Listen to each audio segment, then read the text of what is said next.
The word annuity has 40 years of baggage. Here's what top producers are saying instead. If you've ever watched a prospect's face change the moment you said annuity, this video is for you because it's not your pitch. It's not your delivery. It's not your product knowledge either. It's just one word. Here's what I'm going to show you. First, I'll break down why the word itself is working against you and exactly where that baggage comes from. Then I'll give you a framework I use called the painter versus the painted that explains why advisors control the conversation from the first sentence while others are fighting uphill before they even open their mouth. And I'll show you how our top producing advisors solve this problem entirely and why the biggest producers in this industry never lead with the word annuity. You know this moment. You're having a great conversation. The prospect is engaged. They're leaning in. You've built rapport. Everything feels right. And then you say the word annuity. Their face changes. Their body language shifts. The walls go up. It happens in person. It happens on Zoom. It even happens over the phone, and you can actually hear it when it happens. That little pullback in their voice, that shift in energy. You just went from trusted advisor to another annuity guy. And you're sitting there thinking, what did I do wrong? We were having a great conversation. Here's what actually is happening. You didn't do anything wrong. The word did. The word annuity carries decades of negative conditioning. Variable annuity scams, Susie Orman telling millions of Americans to never buy one, mainstream media positioning annuities as high fee, high surrender charge traps. Consumers have been programmed for 40 years to associate that word with risk, fees, and bad advice. And the moment it leaves your mouth, all of that programming activates. You're not overcoming an objection at that point. You're fighting cultural conditioning, and no amount of product knowledge or sales techniques can beat a word that triggers negative emotional response before you even get to explaining what you're offering. So, if the word is the problem, the real question isn't how do I overcome the annuity objection? The question is, why am I using a word that triggers it in the first place? And that leads to a framework I want to show you. Here's how I think about this. I call it the painter versus the painted. When you use words that are tied to preconceived notions and negative connotations, you become the painted. You're covered in someone else's story before you even open your mouth. The prospect hears annuity and their brain fills in the rest. Susie Orman, variable annuity scandals, surrender charges, high fees, every negative story they've ever heard. You didn't put those images there, but you did activate them. And now you're painted with all of that baggage. You have to spend the rest of the conversation trying to scrub it off. That's being painted. But when you use language you get to define for the first time, you become the painter. No preloaded narrative, no negative associations. You control the story. You control the visual imagery. You control the emotional response. The painted fights someone else's narrative the entire conversation, whereas the painter controls it from the first word. And here's the principle behind it. It's pretty simple. Identify and label the problem you're solving, not the product, the problem. Instead of leading with, I sell annuities, you lead with the problem you solve. You could call your solution a personal pension strategy, a retirement income plan, whatever resonates with the problem your client actually faces. The point is this: when you name the solution around the problem and not the category of product, you become the painter. You're putting a new picture in their head, one that you created, one that doesn't come with preloaded 40 years of baggage.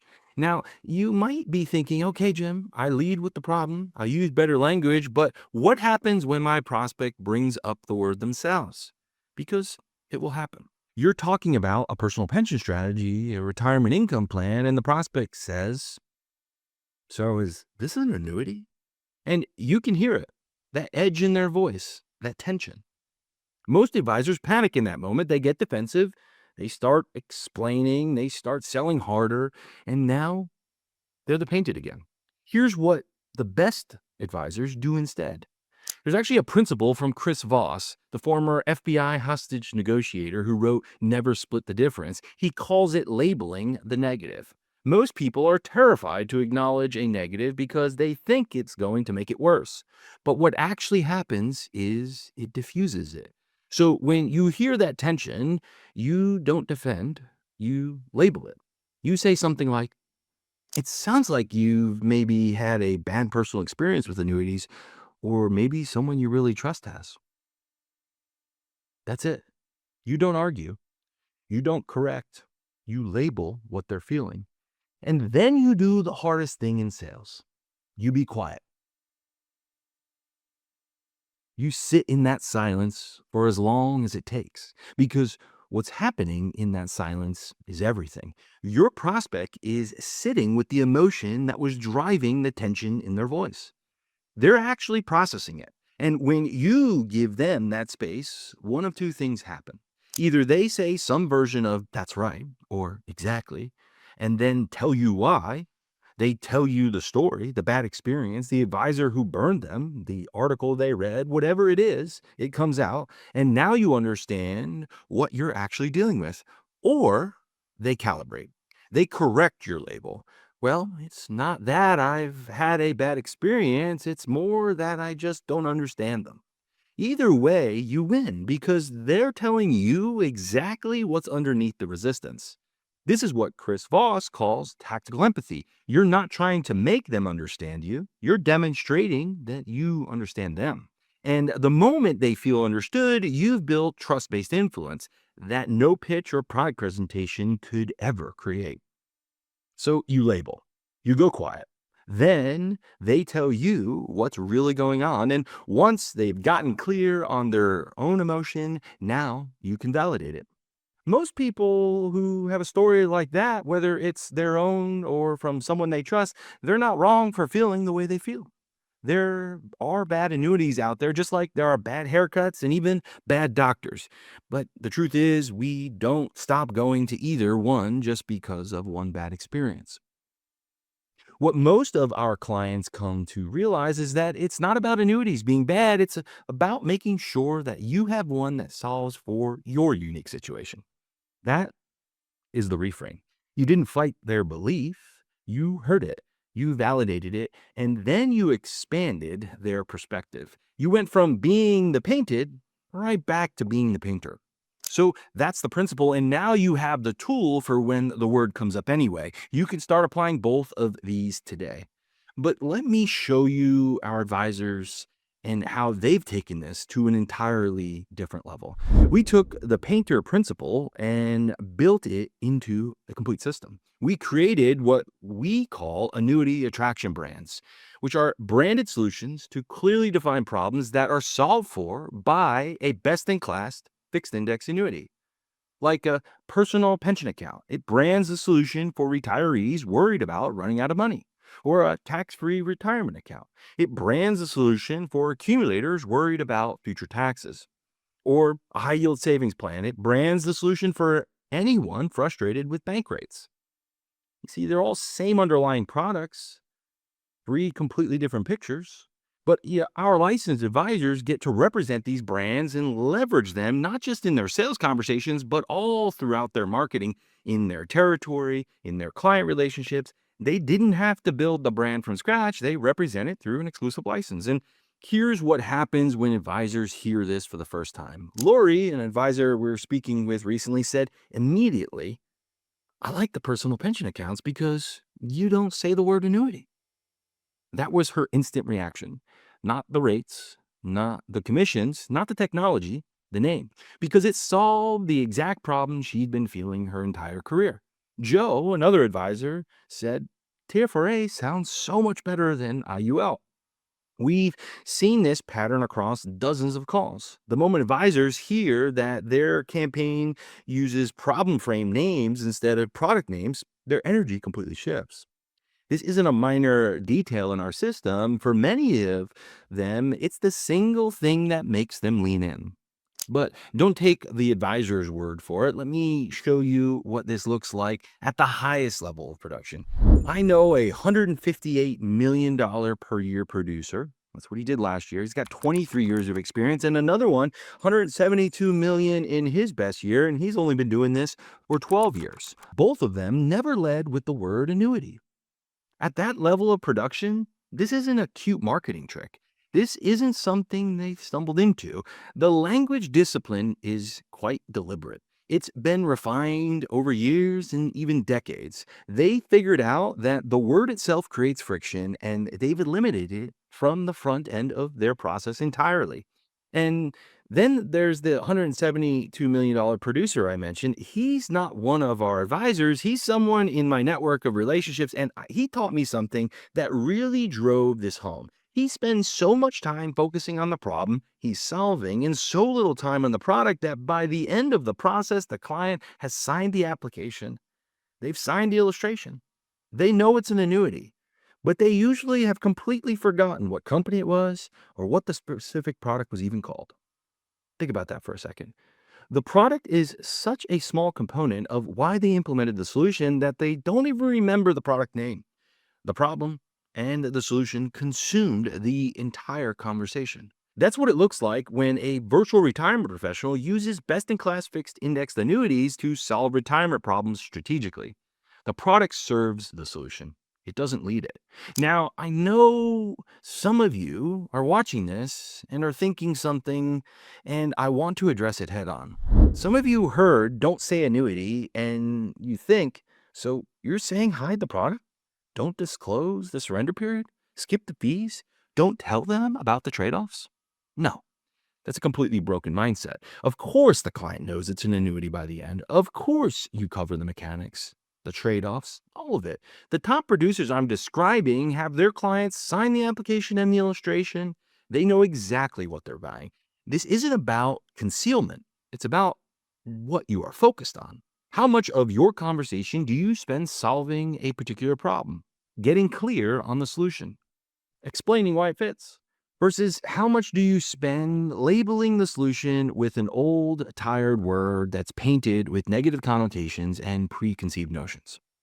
And here's the thing, those connotations aren't wrong, they're just outdated. They come from a different era of products, variable annuities with high fees and complex riders. Those criticisms were absolutely valid, but they're no longer true for modern fixed index products. And the word still carries all of that negative weight. So the principle is yours. Identify the problem, name the solution around the problem. You can start doing that on your own today, but let me show you where the real leverage comes from. Understanding the principle is step one, but the advisors who eliminated the flinch entirely aren't just thinking about language on their calls. They have the brand doing the painting before they ever pick up the phone. Here's what that looks like. The prospect sees personal pension accounts in their feed on Facebook or Instagram. They click on a branded campaign built around that specific solution. They go through an education process that clearly defines the problem they're facing, why it's a problem, and what the solution looks like. That process develops their intent to resolve it by speaking with a licensed advisor they're going to be matched with at the end of this process. They qualify themselves to that advisor, and then they're offered the opportunity to book a suitability call. By the time they get on the phone, they already see the advisor as the person who solves that problem. The advisor never has to say annuity because the brand already framed the entire relationship. That's the annuity attraction brand model. You see, Juicebox created these brands. Our advisors represent them through an exclusive license in their marketing, in their territory, in their sales conversations, and they didn't build the brand. They represent the brand that's already been built, already been tested, and is already painting the picture at scale for exclusive prospects. Now, in the interest of full transparency, at the time of this recording, we have 9 active annuity attraction brands with many more in the final stages of testing and validation with real production and issued business. Of those 9, though, that are actively running, 2 actually use the word annuity.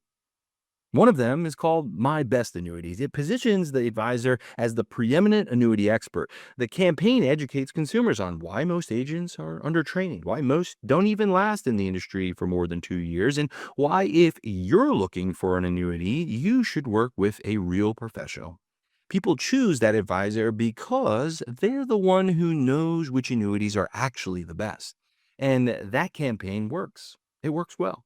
Some advisors are seasoned and they have proven sales ability. They don't want the problem first educational journey. They'd rather speak directly to someone who's already shopping for annuity, even if that means a more competitive conversation. Now, it's important to understand that every lead we generate is exclusive to the advisor, but when someone is actively shopping for an annuity, they're opting into a lot of different marketing, not just your campaign. So, by that nature, you're in a more competitive conversation. Now, we have campaigns built for those people too, but here's what I'll tell you. Our highest performing campaigns, our highest performing advisors and highest producing advisors overwhelmingly prefer being the painter. Problem focused brands, branded solutions. 7 out of our 9 brands go that direction, and they outperform the product aware campaigns pretty consistently. So if the painter approach resonates with you, that's where the biggest leverage is. And if it doesn't, we still have a path for you too. Now, you understand this principle. You're either the painter or the painted, and the word annuity has been painting you for 40 years, even if you haven't been in this industry that long. Our advisors solve this by representing annuity attraction brands, branded solutions that do the painting from the first ad to the final close, but the brand is just the first layer. There's a full diagnostic framework that goes with it, the conversation structure our top producers use to turn prospects' own numbers into real urgency for them to move forward. I made a video that breaks down the 2 sentences behind this entire strategy, and so I recommend that you watch that next. We'll see you there.